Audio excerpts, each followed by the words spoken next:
जड़ भरत और राजा रहुगुण की कहानी। एक बार सिंधु देश का स्वामी राजा रहुगुण पालकी पर सवार होकर कपिल भगवान के आश्रम पर जा रहा था। मार्ग में उन्हें पालकी साधने वाले एक कहार की कमी महसूस की। जब सेवक कहार की खोज करने के लिए निकले तो उन्हें यही भरत जी मिल गई और इन्हें पकड़कर पालकी उठाने में लगा दिया। ये बिना कुछ बोले ही चुपचाप पालकी को उठाकर चलने लगी। जड़ भरत महाराज पृथ्वी पर रहने वाले जीवों को बचाकर, जैसे चींटियाँ वगैरह वगैरह, जिस कारण से पालकी हिल रही थी। राजा रहुगुण ने पालकी उठाने वालों से कहा, अरे कहारो, अच्छी तरह चलो, पालकी को इस प्रकार ऊंची नीची करके क्यों चलते हो। कहारों ने सोचा, अगर हमने ये नहीं बताया कि जो नया पालकी उठाने वाला है उसके कारण सब गड़बड़ हो रही है तो राजा हमें ज़रूर दंड देगा। उन्होंने राजा से कहा कि महाराज, अभी अभी नया कहार पालकी में लगाया है, हट्टा कट्टा मोटा ताज़ा है, जो कभी धीरे चलता है और कभी जल्दी। हम लोग इसके साथ पालकी नहीं ले जा सकते हैं।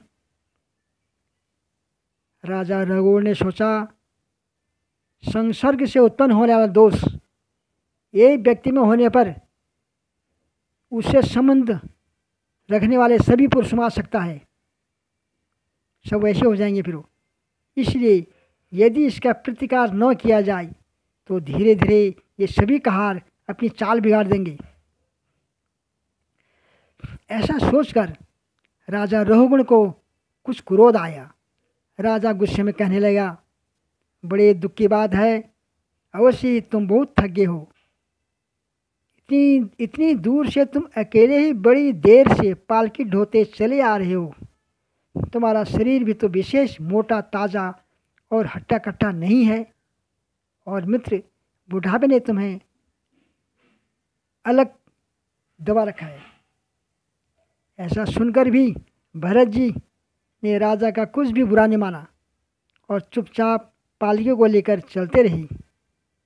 लेकिन भरत जी महाराज अब भी अपनी चाल में चले जा रहे हैं, कभी उछल कूद कर, कभी धीरे, कभी दायां बायां, क्योंकि ज़मीन में चींटियां उनके पैरों में न दब जाएं।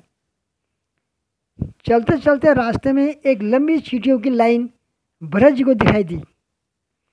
यही चींटियों पर पैर न पड़ जाएं, उन्होंने एक छोटी सी छलांग लगा दी, और जैसी छलांग लगाई तो राजा का सर पालकी से टकरा गया और राजा गुस्से से आग बबूला हो गया।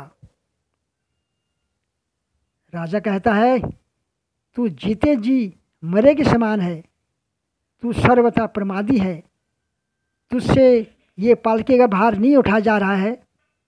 जैसे यमराज जन समुदाय को उसके अपराधों के लिए दंड देते हैं, उसी प्रकार मैं भी अभी तेरा इलाज किए देता हूँ, तब तेरे होश ठिकाने आ जाएंगे।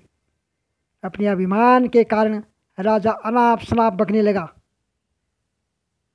भरत जी ने सोचा कि एक तो मैं इसकी सेवा कर रहा हूँ, पालकी ढो रहा हूँ, और दूसरा ऊपर से ये मुझे गाली दे रहा है, तो मैं इसे ज्ञान दे दूँ।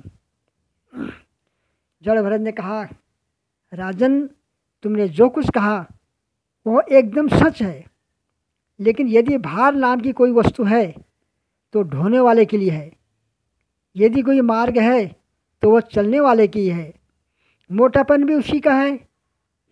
यह सब शरीर के लिए कहा जाता है, आत्मा के लिए नहीं। ज्ञानी जन ऐसी बातें नहीं करते।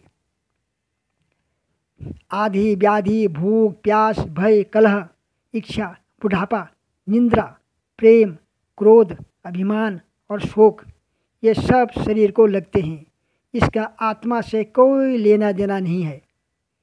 भूख और प्यास प्राणों को लगती है, शोक और मोह मन में होता है। तुम राजा हो, मैं प्रजा।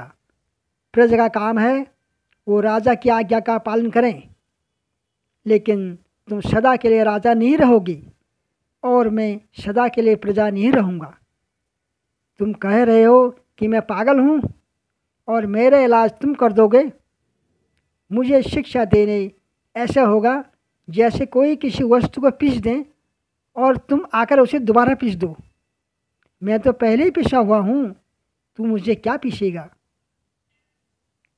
जड़ भरत जब इतना यथार्थ तत्वोपदेश करते हुए इतना उत्तर देकर मौन हो गए, फिर राजा ने सोचा ये कोई ज्ञानी पुरुष है, और राजा पालकी से उतर पड़ा। उसका राजमत सर्वथा दूर हो गया और वह उनके चरणों में गिरकर अपना अपराध क्षमा कराते हुए इस प्रकार कहने लगा, आप कोई श्रेष्ठ ब्राह्मण हैं? क्या आप दत्तात्रेय आदि अवधूतों में से कोई हैं? आप किसके पुत्र हैं? आपका कहाँ जन्म हुआ है और यहाँ कैसे आपका पदार्पण हुआ है? यदि आप हमारा कल्याण करने पधारे हैं तो क्या आप साक्षात सत्य मूर्ति भगवान कपिल जी तो नहीं हैं? मुझे इंद्र के वज्र का कोई डर नहीं है, न मैं महादेव जी के त्रिशूल से डरता हूँ और न यमराज के दंड से। मुझे अग्नि, सूर्य, चंद्र, वायु और कुबेर के अस्त्र शस्त्र का भी कोई भय नहीं है, परंतु मैं ब्राह्मण कुल के अपमान से बहुत डरता हूँ। मेरे द्वारा किसी ब्राह्मण का अपमान न हो जाए। आप कृपा करके बताइए कि आप कौन हैं? मैंने आप जैसे संत पुरुषों का अपमान किया, मैंने आपकी अवज्ञा की। जब आप ऐसी कृपा दृष्टि कीजिए जिससे इस साधु अवज्ञा रूप अपराध से मुक्त हो जाऊं।